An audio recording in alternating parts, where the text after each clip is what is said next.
Hello दोस्तों, class 12th की math में आज हम सब लोग शुरुआत करेंगे वेक्टर अलजेब्रा की एक नई एक्सरसाइज और जो कि है सदिश गुणनफल। तो दो सदिशों का सदिश गुणनफल क्या होता है और फिर इसके अनुप्रयोग पढ़ेंगे और फिर एक मिसलेनियस एक्सरसाइज है उसके बारे में हम सब लोग पढ़ेंगे और यहीं पर से समाप्त हो जाएगा सदिश बीजगणित यानी वेक्टर अलजेब्रा। तो आप सभी बच्चों का हमारे अपने प्यारे से यूट्यूब चैनल पर स्वागत है। तो सदिश गुणनफल क्या होता है? तो दो सदिशों का सदिश गुणनफल क्या होता है? दो सदिशों का अदिश गुणनफल तो क्लियर हो गया था। अब दो सदिश हमको लेने हैं। हमने मान लिया जो सदिश है वो है वेक्टर ए और दूसरा जो सदिश है वो है वेक्टर बी। इन दोनों का क्या लेना है? सदिश गुणनफल। सदिश का मतलब होता है क्रॉस, ठीक है। इस क्रॉस को ही क्या बोला जाता है? सदिश गुणनफल, ठीक है। इंग्लिश में क्रॉस प्रोडक्ट भी बोला जाता है इसको। ये बराबर होता है। अच्छा, ये होता क्या? क्योंकि सदिश गुणनफल है तो ये हमेशा सदिश राशि को दिखाएगा और सदिश राशि में दो चीजें होती है। पहला परिमाण, तो सदिश गुणनफल का जो परिमाण होता है वो होता है ए बी साइन थीटा। अच्छा, ए होता है जो वेक्टर ए है उसका परिमाण और ये बी जो है वो वेक्टर बी का परिमाण है, ठीक। ये तो हो गया परिमाण।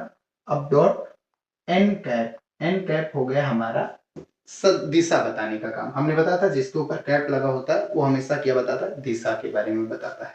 तो अगर हम मान लें कि ये एक हमारा सदिश है वेक्टर ए और ये हमारा एक सदिश है वेक्टर बी। इन दोनों के बीच जो कोण बन रहा भैया वो कितना है? थीटा। तब इनका एन कैप किधर आएगा? तो ये हम दो पेन का यूज कर रहे हैं। एक हो गया हमारा ये सामने की ओर इधर जा रहा है वेक्टर ए और ये हो गया हमारा वेक्टर बी। ये दोनों एक दूसरे से कितना कोण बना है? ये कोण बन रहा है। तो हमको करना क्या है? मैक्सवेल का दक्षिणावर्त या दाहिने हाथ के अंगूठे का नियम प्रयोग करना है। किया जाता है इसमें? सीधे हाथ को यानी दाहिने हाथ को हम कहां से कहां ले जाएंगे? ए क्रॉस बी का मतलब है सीधे हाथ की उंगलियों को ए से किधर ले जाएंगे? बी की ओर। तो सीधा हाथ हम लिए, सीधा हाथ लिए, ये हमारा ए है। ए से किधर जाना है? सीधा हाथ लेकर के बी की ओर। ए से बी की ओर गए तो अंगूठा किधर जा रहा है? ऊपर की ओर। जो अंगूठा होता है वही इन दोनों क्रॉस प्रोडक्ट, किसी भी क्रॉस प्रोडक्ट की दिशा बताता है। किसी भी सदिश गुणनफल की दिशा बताने का ये फार्मूला है, सबसे अच्छा मेथड, ठीक है। यही होता है और इसकी दिशा बता कौन रहा है? N cap. तो ये हो गई एन कैप की डायरेक्शन। अच्छा, एक चीज है, एन कैप की ये अगर डायरेक्शन हो गई, ये वेक्टर बी था, ये वेक्टर ए था, ये वेक्टर बी था, तो यहां से अगर एन कैप आया तो एन कैप ऐसे है, देख सकते हैं ऐसे है। तो हम यहां से समझ सकते हैं ये हमारा एन कैप है। ये क्या है? हमारा एन कैप। तो एन कैप ए पर भी लंब है, एन कैप बी पर भी लंब है और ऐसा कोई जरूरी नहीं ए और बी भी परस्पर लंब हो। ए और बी कहेगा तब लंबवत होंगे। ए और बी लंब है तो है नहीं, यहाँ दिखाई दे रहा है ये लंब तो है नहीं, 90 अंश से ज्यादा है, ठीक। जब कहेगा तब रखेंगे, ठीक है भैया, ठीक है ना। तो जो एन कैप होता है यहाँ पर, एन कैप जो होता है वो, उसको हम कहते क्या है? उसको कहते हैं लंबवत। ये लंबवत होता है दोनों सदिशों के, तो इसलिए लंबवत इकाई सदिश या मात्रक सदिश या एकांक सदिश बोला जाता है।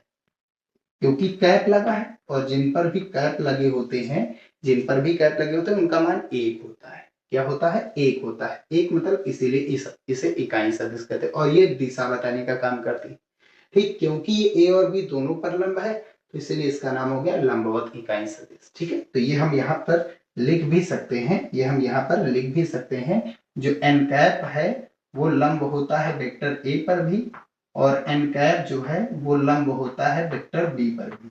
अब इसका यूज क्या है? तो इसका यूज हमने बताया था जब फिजिक्स में पढ़ाए हैं विद्युत धारा का चुंबकीय प्रभाव, तो वहां पर हमने फिजिक्स में इसका प्रयोग भी बताया कैसे होता है। बायो-सेवर्ट के नियम में कैसे हम इसका यूज कर सकते हैं वहां पर अच्छे से बताया भी है, ठीक। तो ये हो जाता है हमारा सदिश गुणनफल का मान, ठीक है।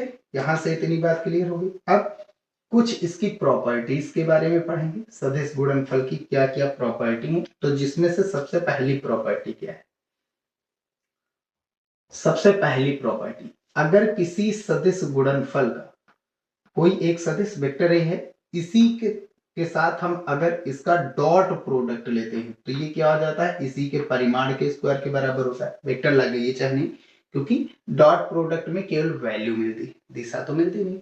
लेकिन अगर दोनों सदिशों का क्रॉस प्रोडक्ट निकालेंगे तो ये कोई समान सदिश है, समान सदिश का सदिश गुणनफल क्या होता है, हमेशा 0 होता है। ए क्रॉस ए क्या होगा, 0 होगा। अच्छा 0 क्यों हुआ, तो यहां से हम देख सकते हैं ए क्रॉस बी क्या होता है, A B sine theta. Theta क्या है, ए वेक्टर ए और वेक्टर बी के बीच जो कोण बनता है वही थीटा है, ठीक है। और एन कैप तो डायरेक्शन होता है, एन कैप जो है डायरेक्शन यानी ये लंबवत की बात करता है। अब ये कैसे आया वो चीज हमको समझना है भैया, ठीक है। तो ये कैसे आया, एक वेक्टर ए है, दूसरा भी सदिश कौन सा है, वेक्टर ए, तो ये वेक्टर ए की डायरेक्शन है, तो दूसरी भी वेक्टर ए ही है। अब इन दोनों के बीच कोण कितना बनेगा, 0 अंश। अब इसका मान उठा करके यहाँ पर रखेंगे भाई, ए क्रॉस ए का मान कितना होता है, ए क्रॉस ए का मान ए क्रॉस बी बराबर ए बी साइन थीटा, तो ए क्रॉस ए बराबर ए इंटू ए साइन थीटा। थीटा कितना भैया, थीटा ए क्रॉस ए, ये पहला सदिश यही दूसरा सदिश, भाई दोनों सेम ही है इसलिए दोनों के बीच कोण 0 अंश है। और इनटू में कितना है, एन कैप। तो बताइए साइन 0 मान कितना होता है, 0, तो इसीलिए इसका मान क्या हो जाएगा, 0। तो ये चीज हमने यहाँ पर इसलिए करवाया है ताकि आप सब लोग समझ लेंगे, ठीक है। तो डॉट प्रोडक्ट में ए स्क्वायर हो जाता है, लेकिन क्रॉस प्रोडक्ट में ये क्या हो जाएगा, डायरेक्ट 0 हो जाएगा।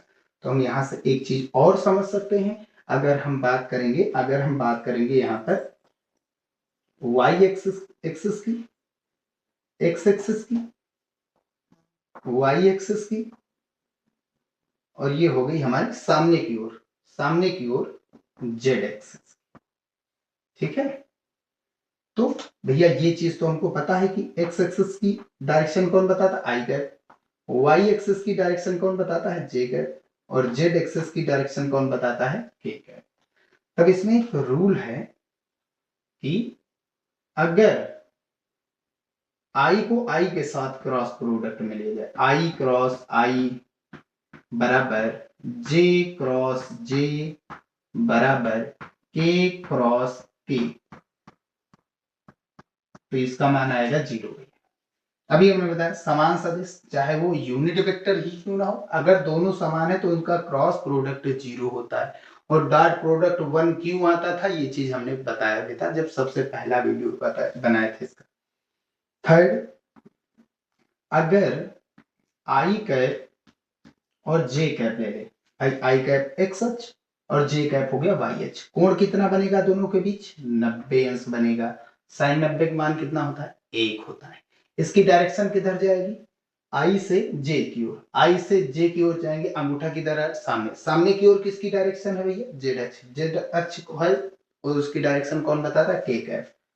तो भैया ये के कैप की डायरेक्शन बताएगा। तो आई क्रॉस जे को हम के लिख सकते हैं। अगर एक चीज और है, अगर इनको चेंज करोगे, जे को आई से ले जाओगे तो जे से आई की ओर आओगे, जे से आई की ओर आगे, अंगूठा अंदर जा रहा है यानी कि के कैप की डायरेक्शन अंदर की ओर, के कैप अंदर की ओर यानी पीछे की ओर, जेड अक्ष पीछे की ओर जेड अक्ष माइनस होता है, तो माइनस का के कैप हो जाएगा, तो माइनस आ जाएंगे, ये चीज याद रखिए। अभी हम बताएंगे वैसे। अगला, अगर जे से के की ओर आएंगे, ये जे ऊपर, के किधर है, सामने, ऊपर से सामने आएंगे, अंगूठा हमारी ओर आ रहा है यानी एक्स अक्ष की, एक्स अक्ष की डायरेक्शन कौन बताता है, आई कैप। तो ये चीज समझना है, ठीक है। तो आई कैप क्रॉस के कैप को हम क्या लिख सकते हैं, जे कैप क्रॉस के कैप को हम लिख सकते हैं आई कैप। और अब बचा कौन, के और आई, के कैप क्रॉस आई कैप, इसको हम क्या लिख सकते हैं, जे कैप। भैया के सामने ये हो गया आई, सामने से इधर जाना है, के से आई जाना, अंगूठा कहां गया, ऊपर की ओर कौन बताता है, जे कैप। तो ये मान है। अब ये इनके मान 90 अंश है, साइन 90 अंश का मान कितना होता है, 1 होता है। डायरेक्शन किधर जाएगी भाई, मान कितना होता है, A cross B, A B sine theta, I cross J, I into J sine theta कितना आएगा, 90 अंश आएगा, और इंटू एन कैप, डायरेक्शन किधर जाएगी, डायरेक्शन के कैप बताता है। तो भाई सबकी वैल्यू तो कितनी हो जाएगी, 1, और बचा कौन, केवल डायरेक्शन बताने वाला के का, तो इसीलिए हमने ये इतना बताया। तो ये चीज याद रखें, ठीक भैया। अब थर्ड हो गया, फोर्थ नंबर क्या है? फोर्थ नंबर क्या है? तो फोर्थ नंबर ये है कि अगर A vector cross B vector लिखा है तो हम इसको B vector cross A vector नहीं लिख सकते हैं। ये दोनों आपस में बराबर नहीं होंगे क्योंकि डायरेक्शन बदल जाएगी। मान परिमाण दोनों के बराबर आएंगे, परिमाण बराबर हो सकते हैं, लेकिन कहिए अगर आप इनकी डायरेक्शन बराबर होंगे तो डायरेक्शन बराबर नहीं होंगे। उसके लिए क्या करना पड़ेगा, एक आगे से माइनस का चिन्ह जोड़ना पड़ेगा क्योंकि दोनों की डायरेक्शन अलग। अभी हम ए से बी की ओर डायरेक्शन बता रहे हैं, इसमें किधर बी से ए की ओर बताएंगे, उल्टी डायरेक्शन आएगी तो उल्टे को माइनस से गुणा कराएंगे तो फिर सीधी डायरेक्शन हो जाएगी। डायरेक्शन प्लस माइनस डायरेक्शन को बताते, अगर यही प्लस लिखा होता तो डायरेक्शन सेम, माइनस लिखा है तो डायरेक्शन अलग अलग। ठीक है, ये चीज समझना है। तो यही चीज अगर आई और जे लिखा है तो के हम प्लस कर लिए, अगर जे और आई लिखते तो के किसका हो जाता, माइनस का हो जाता। ठीक है, तो ये क्रम विनिमय नियम इसमें लागू नहीं होता है, क्रम बदल नहीं सकते, बदलना तो पहले हम आगे क्या जोड़ते, माइनस। समझ गए, यहां पर ही जैसे हमने बताया था बी से बी सामने की ओर, ए इधर लिया गया था, बी से ए आएंगे, अंगूठा कहाँ गया, नीचे, यानी कि डायरेक्शन बदल जाएगी। अभी एन कैप ऊपर था, अब कहाँ गया, नीचे की ओर आ गया। स्क्रीनशॉट ले लीजिए, फिर हम आगे की ओर बढ़ेंगे। ठीक है,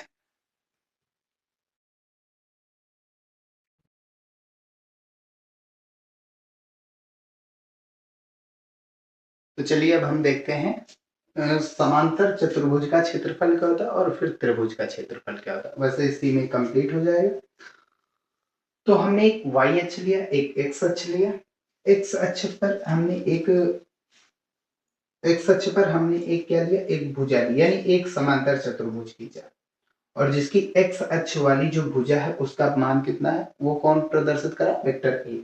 ठीक है, तो भुजाएं कौन सी हैं, समांतर चतुर्भुज की आमने सामने की भुजाएं बराबर होती है। ये ए वेक्टर है तो सामने ए वेक्टर, ये बी वेक्टर है तो सामने भी बी वेक्टर होगा।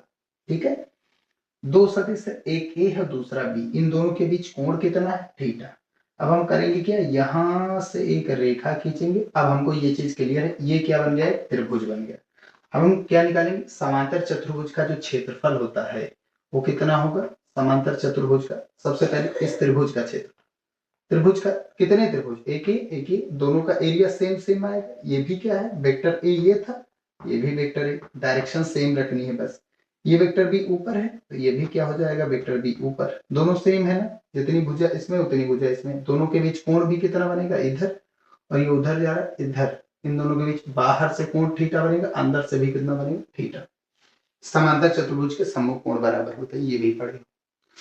तो कितना आएगा, जितना ऊपर उतना नीचे, तो नीचे वाला हम निकाल रहे हैं, कितना आएगा, त्रिभुज का क्षेत्रफल, कौन सा ये त्रिभुज है, area of triangle, area of triangle O A B, area of triangle O A B. ठीक है, जितना ही उतना ही, ये पहला और ये दूसरा, दो लोग हैं ना, दोनों का एरिया जोड़ेंगे तभी समांतर चतुर्भुज का मिलेगा, तो इसलिए आगे कितने से गुणा करेंगे, दो से। अब हम क्या करेंगे, एरिया ऑफ ट्रायंगल एओबी, यानी इसका अगर हम निकालने क्या क्या निकाल ले, इसका क्षेत्रफल, वो कैसे निकालेंगे, एक चीज समझना, जैसे इस वेक्टर बी, अगर हम एक्स अक्ष लें और वाई अक्ष लें, किसी भी त्रिभुज का क्षेत्रफल क्या होता है, किसी भी त्रिभुज का क्षेत्रफल होता है 1/2 गुना आधार गुना ऊंचाई, गुना आधार गुना ऊंचाई, ये होता है, ये लंब। 1/2 से 1/2 कैंसिल हो जाएगा। अब आधार कौन है और ऊंचाई कौन है, अगर ये वाली भुजा हम आधार मान ले, यानी वेक्टर ए मान ले, तब ऊंचाई कौन सी हो जाएगी, लंब। इस पर लंब कौन सी भुजा है, वाई अक्ष वाली। वाई अक्ष वाले का मान हमको पता नहीं भाई, हमको केवल वेक्टर बी का मान पता है, बट ये चीज फिजिक्स में पता भी होगा, वेक्टर बी ये बीच में, वेक्टर बी का थीटा की ओर जो मान होता है, किसी भी सदिश का थीटा की ओर जो घटक होता है, यानी वेक्टर बी देखेंगे तो बीच में जा रहा है, बीच में मतलब ये ऊपर भी जा रहा है, सामने की ओर बढ़ रहा है, तो इसका सामने की ओर जो मान होगा वो वेक्टर बी कॉस थीटा होगा। आधार के साथ कॉस आता है और सामने कर्ण भुजा होती है। ठीक है, सामने की ओर मान जो होगा वो vector B sine theta, theta की ओर घटा। अब ये थीटा की ओर का मान है और ऊपर की ओर भी जा रहा है तो ऊपर वाला मान कौन दिखाएगा, वाई एच। तो इस वेक्टर बी का थीटा की ओर कॉस, थीटा के विपरीत क्या आएगा, साइन आ जाएगा। तो ये आ जाएगा वेक्टर बी साइन थीटा आ जाएगा। तो आधार अगर ये हो गया वेक्टर ए, तो लंब कौन सा हुआ, वेक्टर बी साइन थीटा होगा। अब क्योंकि भुजाएं ली गई हैं, कोई एरिया वगैरह तो लिया नहीं गया, मतलब कोई वेक्टर की बात तो हो नहीं रही, तो हम डायरेक्ट क्या लेते हैं इन सबका परिमाण। तो आधार का परिमाण कितना है, ए। भाई वेक्टर ए का परिमाण ए ही तो होगा। अब ऊंचाई वेक्टर बी का परिमाण क्या होगा, बी। और ये चीज पढ़ चुके हो, ए बी साइन थीटा बराबर, ये क्या हो गया हमारा, ए हो गया आधार और ऊंचाई क्या हो गई, B sine theta. A B sine theta जो होता है वो किसके बराबर होता है, ए क्रॉस बी का क्या होता है, परिमाण होता है। ए क्रॉस बी का अगर परिमाण निकालेंगे तो ए बी साइन थीटा आएगा, आएगा ना। थीटा क्या है, ए और बी के बीच बना कोण। इसमें दो चीजें होती है क्रॉस प्रोडक्ट में, मान और दिशा।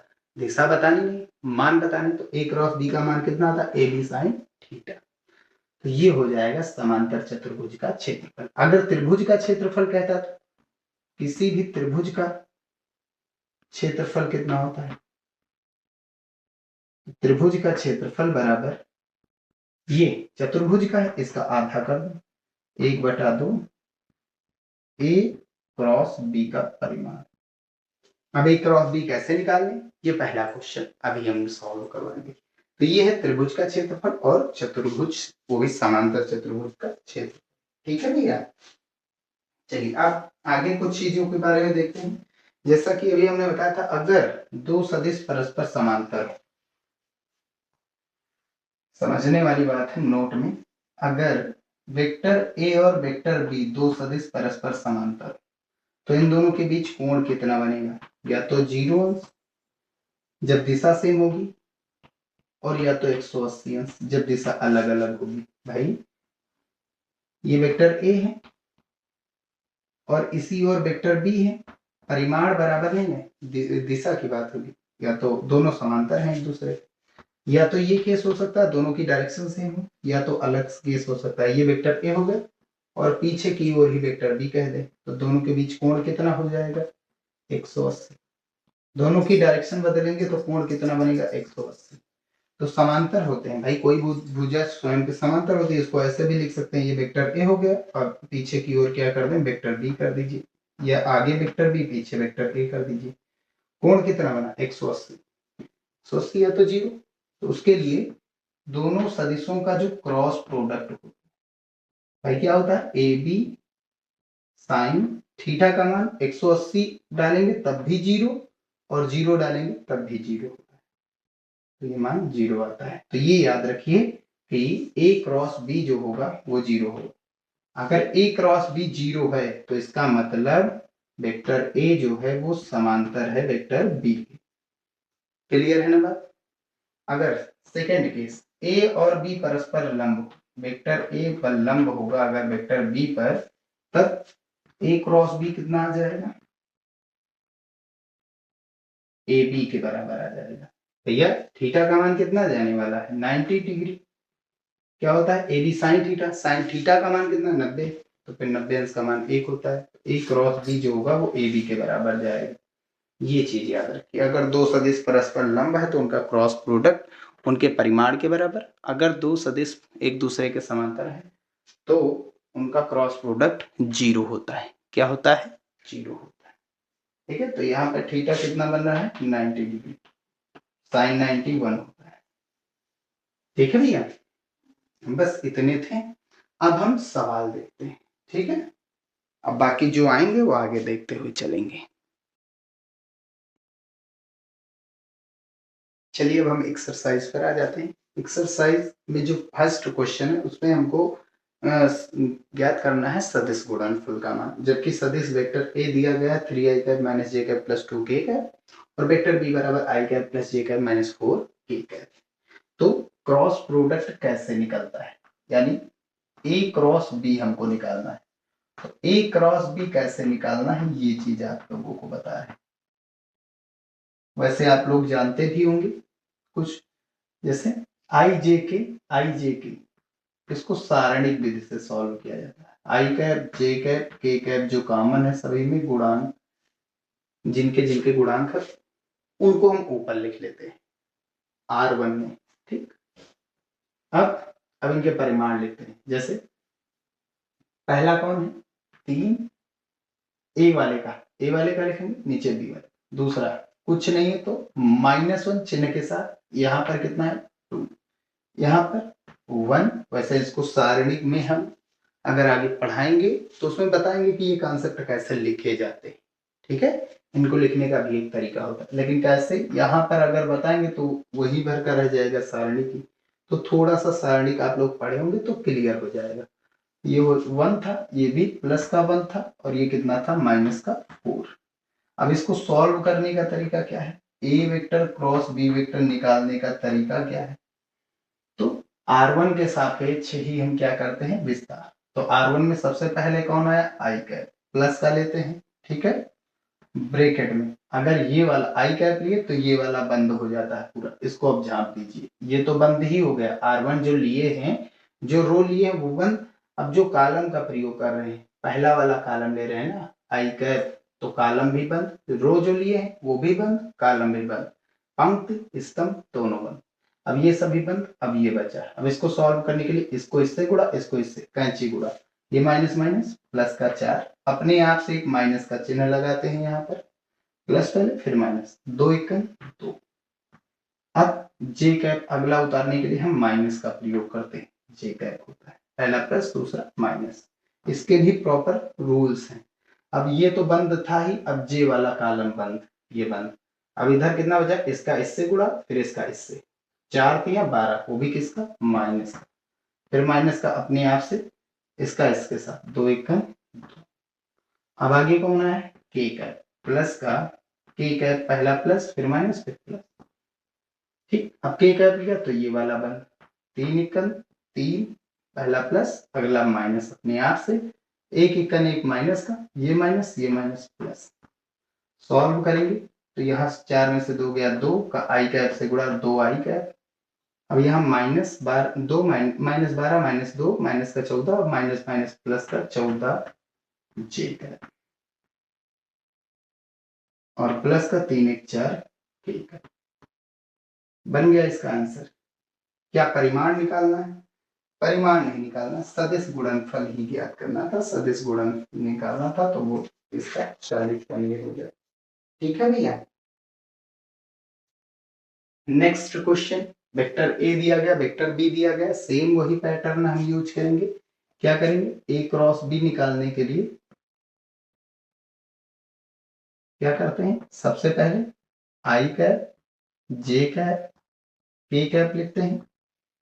अब ये मान मिल गया, अब चाहो तो इसका परिमाण निकाल दो, √2 का स्क्वायर प्लस 14 का स्क्वायर प्लस 4 का स्क्वायर। अब यहाँ कितने गुणांक, पहले ए वाला 2 था, आई वाला जे वाला 1, के वाला कितना है 7, बी वाले का लिखना है 3, यहाँ कुछ नहीं तो 1 प्लस का, यहाँ कुछ नहीं तो 1, वो भी किसका माइनस का।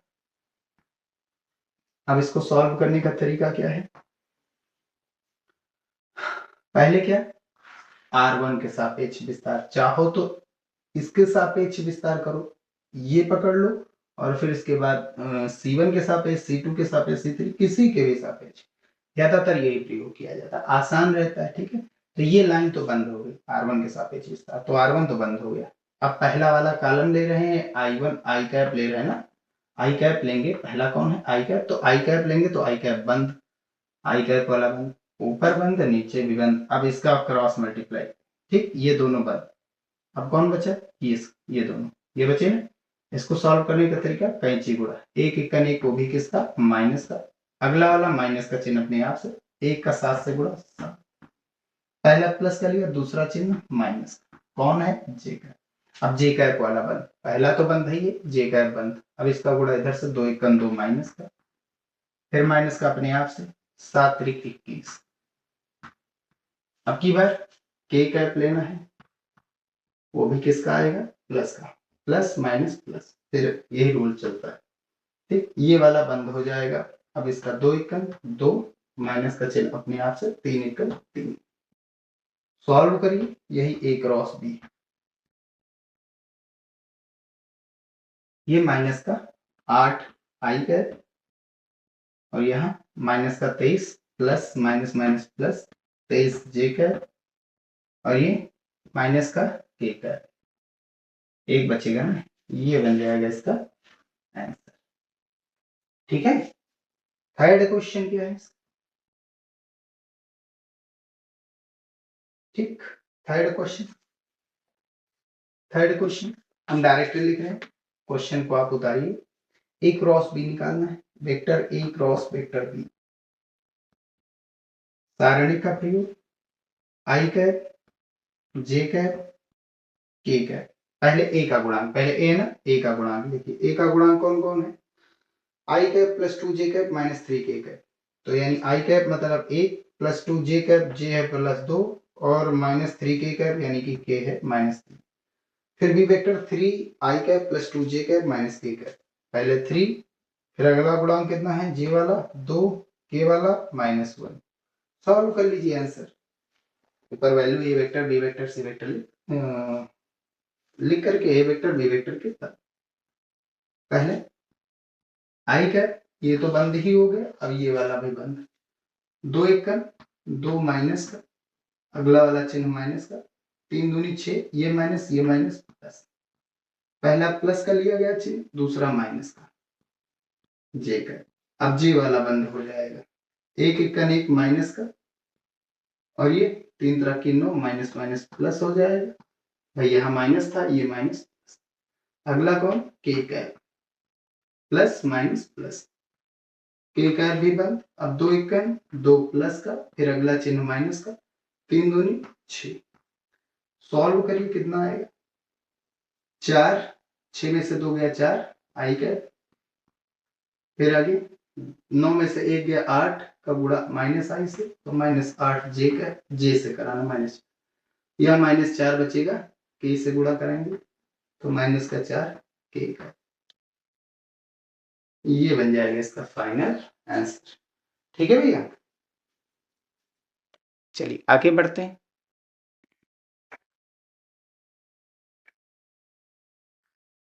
चलिए नेक्स्ट क्वेश्चन देखते हैं। क्वेश्चन नंबर फर्स्ट का फोर्थ क्या कह रहा है, वेक्टर ए दिया गया, वेक्टर बी, हमको ए क्रॉस बी निकालना है।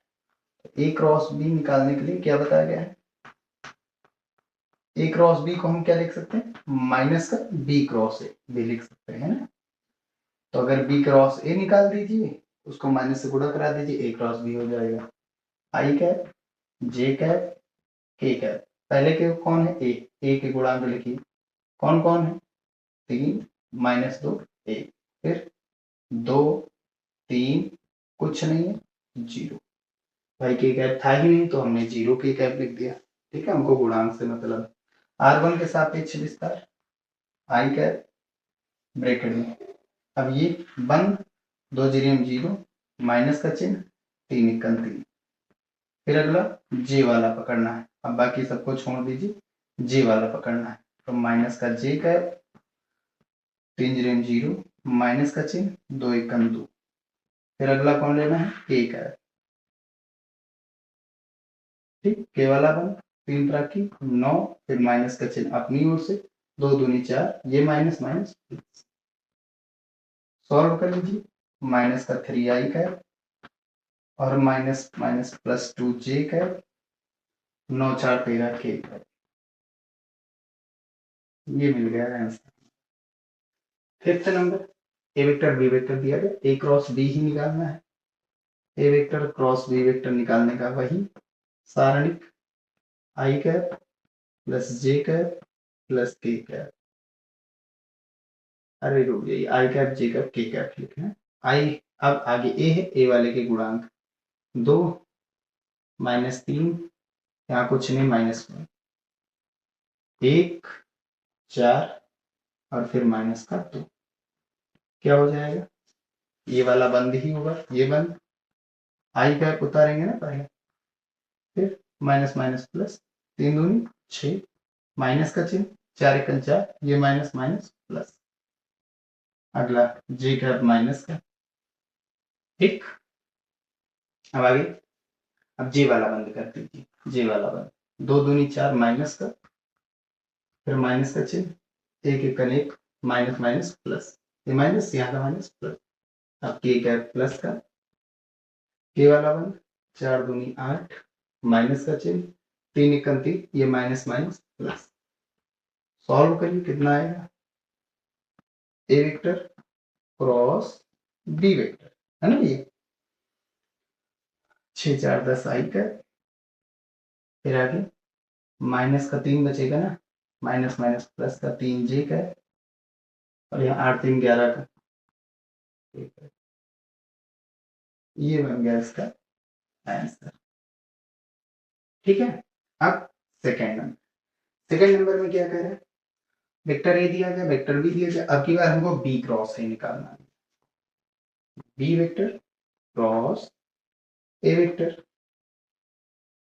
आई cap J cap K cap. पहले किसको अब लिखना है, बी वालों को। बी कितना है, 2 4 3, फिर ए कितना है 1, कुछ नहीं तो आगे 1, फिर 2 चिन्ह के साथ -2। सॉल्व करेंगे, पहले आई कैप, ये तो बंद ही हो गया, ये भी बंद, 4 दूनी 8, माइनस का चिन्ह अपनी ओर से, 2 3 6, फिर आगे जे कैप उतारेंगे तो माइनस के साथ, पहला प्लस फिर माइनस, ये बंद, 2 दूनी 4,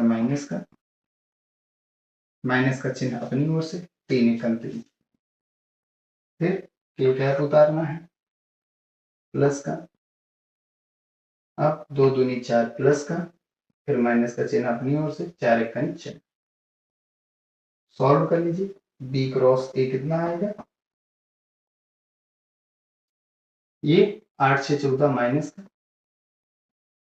का 14 आई का, 4 3 7 माइनस माइनस प्लस, और यहाँ पर ये 0 के कैप बन गया, ये हमारा आंसर, ठीक। अगर इसी से कहता बी ए क्रॉस बी निकालिए, तो इसको माइनस से गुणा करा देते, क्योंकि बी क्रॉस ए बराबर माइनस का ए क्रॉस बी, या ए क्रॉस बी बराबर माइनस का बी क्रॉस ए, इसको माइनस से गुणा करा दीजिए, ए क्रॉस बी हो जाए, ठीक। अगला क्वेश्चन, क्वेश्चन नंबर 3 देखते हैं, इसमें क्या कह रहा है कि सदिशों 2i cap minus A cap plus के कैप व 3i cap plus 4j cap minus के कैप पर लंब इकाई सदिश ज्ञात कीजिए, इसके इसके उसके बीच की कोण की ज्यादा ज्ञात कीजिए। लंब इकाई सदिश कभी भी निकालने को कहे तो उसका मान जो होता है लंब इकाई, अच्छा अभी हमने बताया था ए क्रॉस बी बराबर क्या होता है, A B sine theta N cap, N cap बराबर कितना हो जाएगा, एन कैप बराबर ए बी साइन थीटा कहाँ जाएगा, बटे में ए वेक्टर क्रॉस बी वेक्टर अपान में ए बी साइन थीटा कितना बनेगा 90 अंश। लंब इकाई सदिश कभी भी पूछे तो साइन थीटा की वैल्यू 1 डालनी, ठीक, यानी डायरेक्टली लंब इकाई सदिश की बात कर रहा है ना, तो इसलिए ए और बी दोनों पर ये एन कैप लंब होता है, और यहाँ पर अगर एन कैप निकालने की बात करें तो साइन थीटा की वैल्यू यानी थीटा 90 अंश मान करके साइन थीटा 1 लेते हैं, ठीक है, एन कैप निकालने के लिए, ठीक है। और अगर हम साइन थीटा निकालते हैं तो एन कैप तो हमारा 1 होता ही है, वैल्यू ही 1 होती है। अब इसका मान कैसे आएगा ये चीज, तो किसी भी सदिश को हमने बताया था अगर यूनिट वेक्टर में चेंज करना तो उस सदिश को उसी के परिमाण से भाग करा दीजिए। सदिश हमारा ए क्रॉस बी है, इसके परिमाण क्या है ए और बी, इन्हीं से भाग कराना, साइन थीटा की वैल्यू क्या हो जाएगी 1, ठीक है, थीटा की वैल्यू 90 डाल करके साइन थीटा 1 लाते हैं।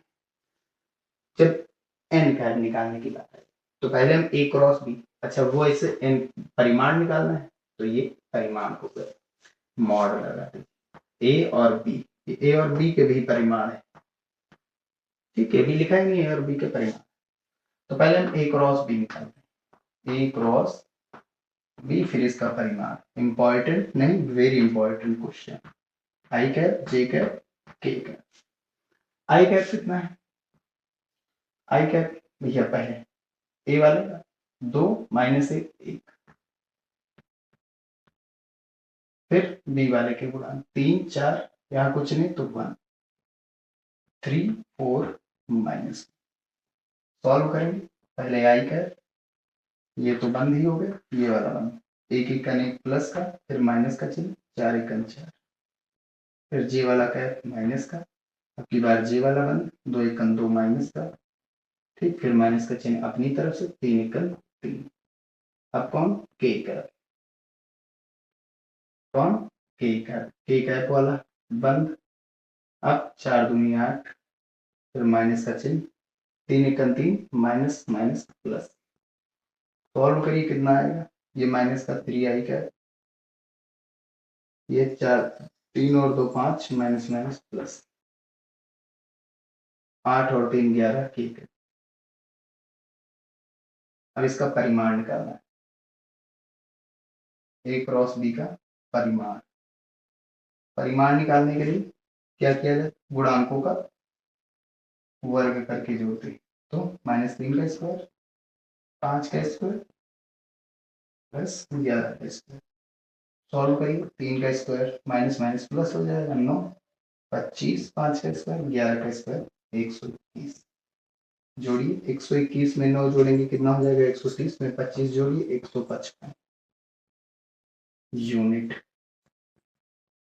हो गया, हमका मान मिल गया। अब एन कैप की वैल्यू डालते हैं, तो एन कैप बराबर ए क्रॉस बी का परिमाण कितना आया है, √155 बटा ए का परिमाण, ए का परिमाण कैसे आएगा, निकाल लेते हैं यहीं पर, अंडर ए वाले का परिमाण कितना, 2 का स्क्वायर प्लस फिर -1 का स्क्वायर, गुणांकों का स्क्वायर करके जोड़ना है, और फिर के कितना है 1 टाइम्स 1 का स्क्वायर, बताए भी थे आप लोग जानते भी होंगे, ये कितना होगा 2 दूनी 4 1 5 1 6 रूट का 6। ऐसे ही वेक्टर बी का परिमाण निकालेंगे, बी वाला गुणांक कितना है 3 है, 3 का स्क्वायर प्लस 4 का स्क्वायर और प्लस आगे कौन सा माइनस का 1 का, ठीक है भैया, सॉल्व करिए कितना आएगा, 3 तरह की 9 4 चौक 16 16 9 25 और 1 26, ठीक, ये मान उठा करके यहाँ पर डाल दीजिए, इनको कहीं ऊपर लिख लीजिए, वेक्टर ए का परिमाण कितना है रूट का 6, वेक्टर बी का परिमाण कितना है रूट का 26, अच्छा ये आएगा क्या भाई, √6 को हम क्या लिख सकते हैं, 2 गुणा 3 अलग अलग रूट में, और 26 को क्या लिख सकते हैं, √2 गुणे 13 रूट में, ठीक, पेयर किसका बन रहा है, दोनों का गुणा कराएंगे तो पेयर जिसका बन रहा है वो बाहर, यानी कि 2 बाहर, अब बचा कौन 13 3 39, रूट का 39 अंदर, और ऊपर कितना है 155,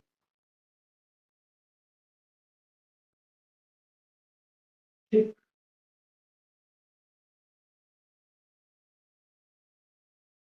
बस हो गया, ये इसका आंसर हो जाएगा, एन कैप की वैल्यू, ठीक है। अब हमको क्या निकालना, साइन थीटा का मान, क्या निकालना भाई, साइन थीटा, ज्या का मतलब ही होता है साइन, चलिए साइन थीटा की वैल्यू निकाल लेते हैं, तो साइन थीटा की वैल्यू कभी भी निकालनी, कोण निकालने की बात कभी भी आए, ज्या का मतलब साइन होता है, ठीक है, ए बी बटे में डाल दीजिए, ए वेक्टर क्रॉस बी वेक्टर बटे में ए का परिमाण गुणा बी का परिमाण। एक चीज ध्यान देना है कि ये थोड़ा उल्टा हो गया है, ये जो वैल्यू है दरअसल ये साइन थीटा की वैल्यू होती है, बस और कुछ नहीं, ये साइन थीटा की वैल्यू है। एन कैप की वैल्यू अगर किसी के भी एकांक सदिश का मान निकालते तो साइन थीटा तो हमारा 1 हो गया, ठीक है। तो ए क्रॉस बी का यूनिट वेक्टर निकालना है, एकांक सदिश निकालना है। तो एकांक सदिश किसी का भी निकालिए, उस सदिश को उसके परिमाण से भाग करा दीजिए। कौन सा सदिश, किसका हमको एकांक सदिश निकालना, एन कैप किसका, ए क्रॉस बी। तो ए क्रॉस बी का हम इसी के परिमाण से भाग कराएंगे, तो यानी ए क्रॉस बी के परिमाण से ही भाग कराना है, ये थोड़ा सा ध्यान देना है, ठीक है। ये फार्मूला हमको पहले से ही बता देना था, लेकिन हम कहे कि क्वेश्चन में आएगा आगे, तो इसलिए हम करवा देंगे वहां पर। तो ये हो गया इसका फार्मूला, और ये हमारा हो गया एन कैप का फार्मूला। कभी भी यूनिट वेक्टर इकाई सदिश में चेंज करना है किसी भी सदिश को, तो उस सदिश को उसी के परिमाण से भाग कराना है, ये हमने कई बार बताया। तो ये एक एन कैप निकालना है, तो इसी किसका, ए क्रॉस बी का, तो इसी के परिमाण से इसको डिवाइड करा दीजिए। तो ए क्रॉस बी हमारा कितना आया है, ए क्रॉस बी हमारा कितना है, माइनस का 3i कैप प्लस का 5j कैप और प्लस का 11k कैप, और ए क्रॉस बी का परिमाण कितना है, 155, वो भी रूट का, ठीक। ये बन जाएगा इसका आंसर।